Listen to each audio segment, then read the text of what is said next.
Mr. Graves, reports around your return. Sorry, the EGM notice that you set out the many risks of the proposal, including uncertainty about the further loan funding, I understand, on top of the 1 million loan funding you've already guaranteed to the club, and whether this will be enough to meet the liabilities. How confident are you about the long-term financial security of the club? Have you managed to secure this additional funding? I'm very confident, Mr. Sobel, that we will secure the finance we require. There's already been £2 million put into the club, and there'll be another £4 million over the next 3 months, which will come into the club to secure its financial stability going forward. That's why I put the offer in, because I wanted to ensure that Yorkshire County Cricket Club did not go into receivership and administration. The whole plan involves debt, piling on debt to debt that's already accrued. What are you going to do to get the club out of the cycle of debt? And with that in mind, how much interest are you and the Graves Trust receiving on loans above the Bank of England rate? Answer the first question, which was basically the debt. If you look at the debt history of Yorkshire, in 2016, I think the total debt stood at £24 million in 2016.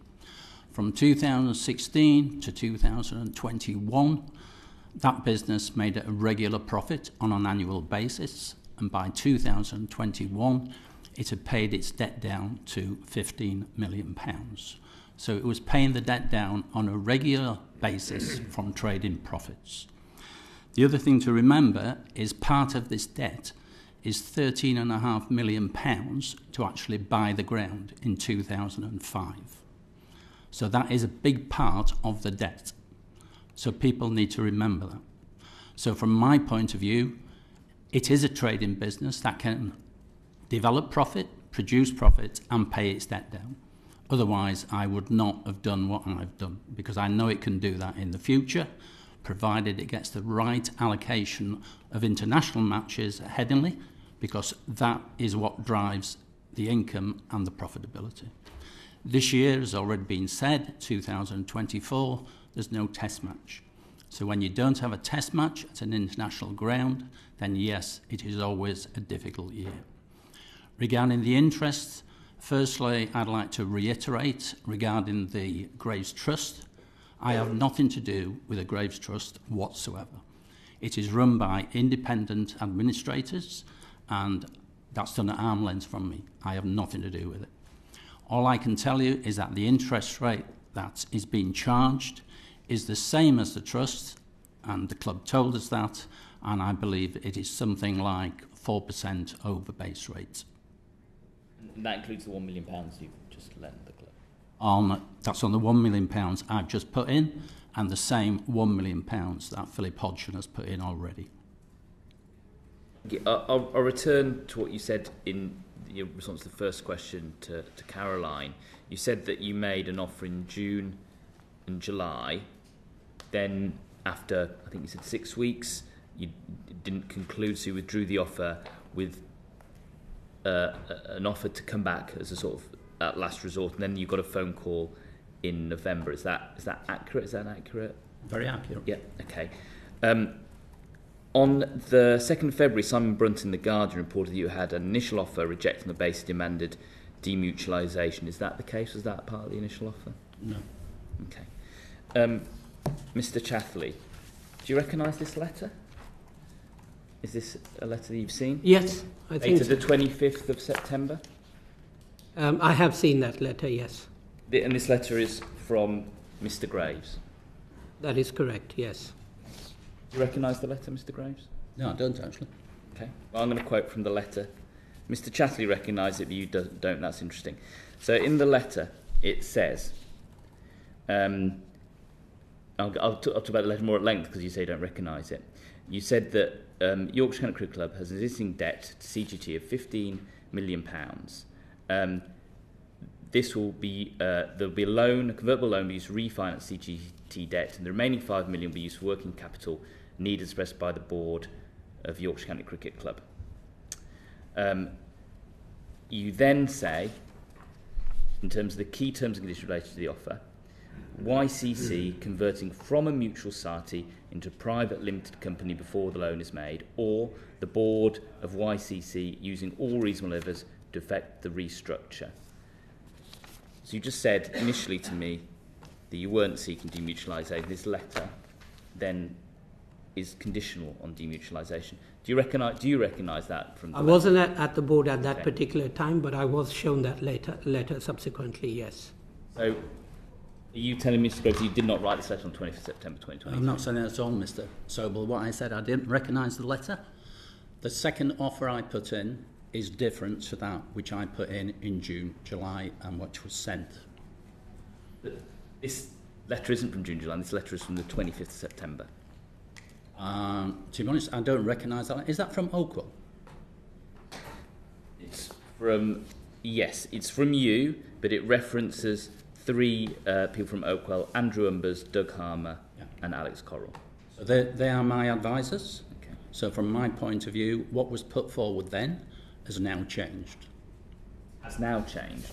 Because that is not in the offer that the board accepted in December. We know that wasn't in the offer, but I'm just trying to establish whether you initially did seek demutualisation, and that was in September. That was initially an offer that could have gone that way, yes.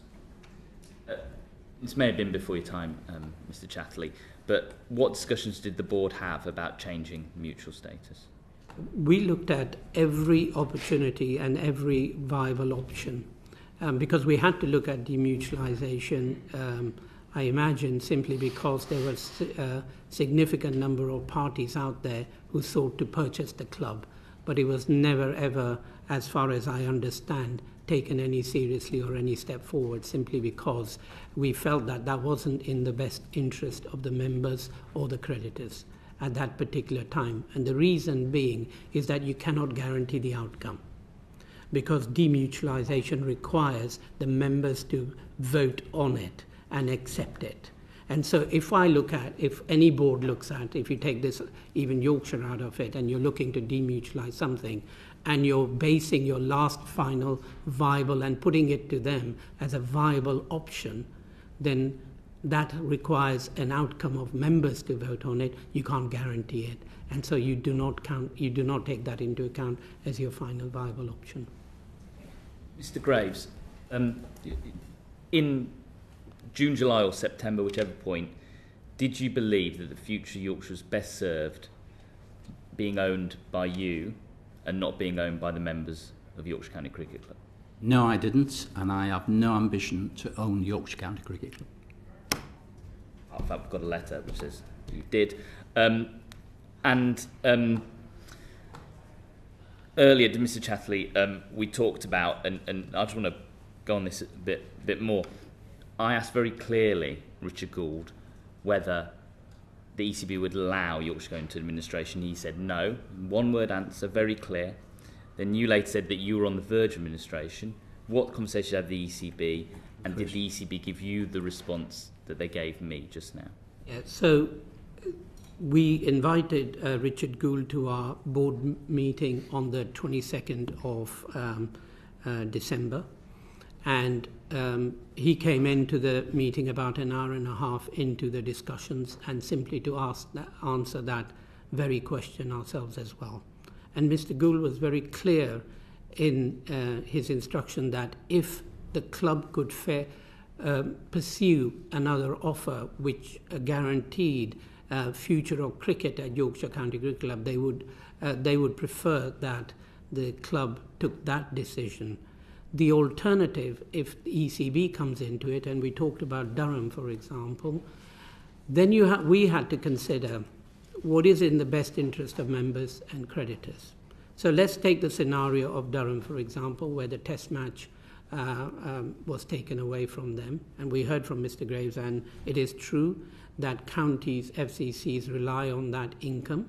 So when I consider that creditors have to be taken into account, and you take away the substantive income away, which is the test match, and just take that away, forget about all the sponsorship that falls away, everything else that falls away, then what is the future of Yorkshire County Cricket Club under an ECB administrated ECB rule? when all of that has been stripped away from the Yorkshire County Cricket Club, I could not see a viable option in that, frankly. I mean that's not a permanent state of affairs. And many members voted for Mr Graves' offer on the basis that there was nothing else. There was only administration, when that clearly wasn't the case. Do you feel that? And I read both your message to members, and Mr Graves put his own message to members within yours, and it felt, reading it, one, there were omissions, and secondly, that this was the only course. There was no other recourse. Is that what was the intent? I disagree with that. The reason being is that we have to take our directors' duties and fiduciary duties, and we took advice on that every step of the way. And that is what we have to consider as what is the viable option that ensures that cricket survives at Yorkshire County Cricket Club.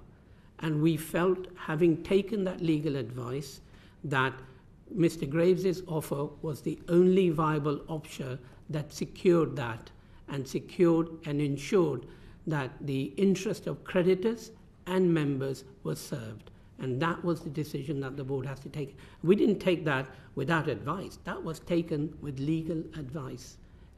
Sat beside us both from an insolvency perspective, but also from a director's duties perspective as well. As you both know, I'm the MP for Headingley, for the ground, for the club. I'm not currently a member of Yorkshire, but I have been in the past. I love the club. Many of my best experiences were at the club. Mr Graves, are you optimistic about the future of Yorkshire County Cricket Club, of our club? As I've said, Mr Sobel, if I wasn't optimistic, I wouldn't have put £1 million of my own money at risk into that club. I believe in that club. I am passionate about Yorkshire cricket. I want that club to get back to where it has to get back to, both on and off the field. I am very optimistic about the future. Thank you very much.